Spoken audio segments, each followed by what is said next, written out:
Greetings and salutations, denizens of YouTube. My name is Ichi-chan, and today we'll be doing a video talking about a session involving a Sylph of Time, Page of Rage, Seer of Space, Rogue of Blood, Thief of Hope, Heir of Void, and Knight of Mind. Please be sure to like and share this video because with your help, I might be able to make it onto the Homestuck animated series as a voice actor.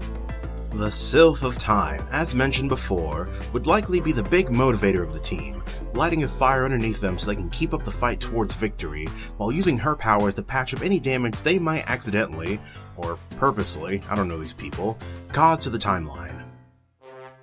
The Page of Rage might think themselves to be a potent rage-fueled rebel who stands against the system of Suburb, when they totally aren't at the end of things. In the beginning at least.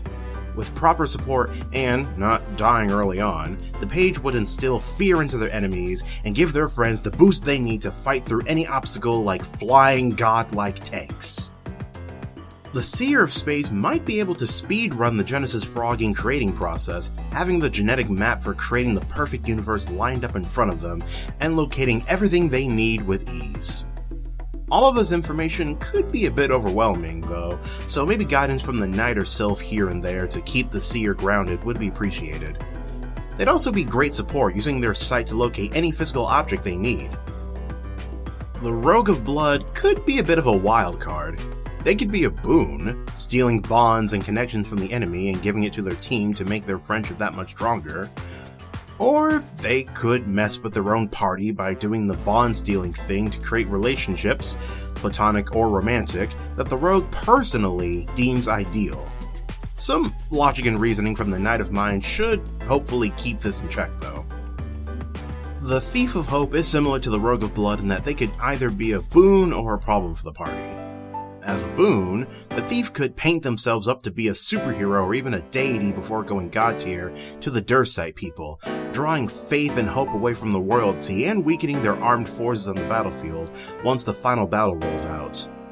As a problem, though, the Thief of Hope could steal away whatever hope the party has of defeating the Black King and Queen, all for themselves, perhaps thinking they're the only hope the party really needs, like that one person in a group stealing all the health and buffs for themselves. Heir of Void. As previously mentioned, a strong individual you'd want to bring with you on a stealth mission. Both the muscle and the sneaky sneak. Knight of Mind! Yeah! Radical! I guess Equius and Latula are vibing together this session. Neat. If you put value in the theory of a knight's session lacking of their aspect, which you should, there's decent evidence for it, but whatever, then this knight session would lack reasoning and logic and whatnot. It'd likely be a session full of in-the-moment passionate decision-making, heated arguments, and maybe a bit too much of a focus on romance instead of objectives being met and things getting done. It's up to the knight to strap up and be the strategist for their friends, if they want any hope of any headway being made. Hope. Okay, analysis. You've met your criteria for a space and time player, so good there. No immediate need for hacking/breaking the game for a victory unless something awful happens. The Heir of Void should be able to keep any higher powers from spying on and therefore interrupting your session. Make sure the Rogue and Thief aren't left too much to their own devices, and they should be solid boons to the team.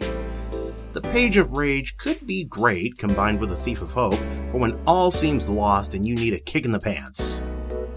And the Knight of Mind should serve as a great strategist combined with the Seer of Space for when the final battle comes around, and then some. So just lock in and victory should be easy to achieve. And I believe that's all I have to say on the matter. If you've enjoyed this video, then please like and share it. If you'd like to see more, please subscribe, hit the bell for notifications, and leave suggestions in the comments below. My next video will be a redux on the Mage of Void. So, with that, I bid you dudes, dudettes, and others adieu. Bye!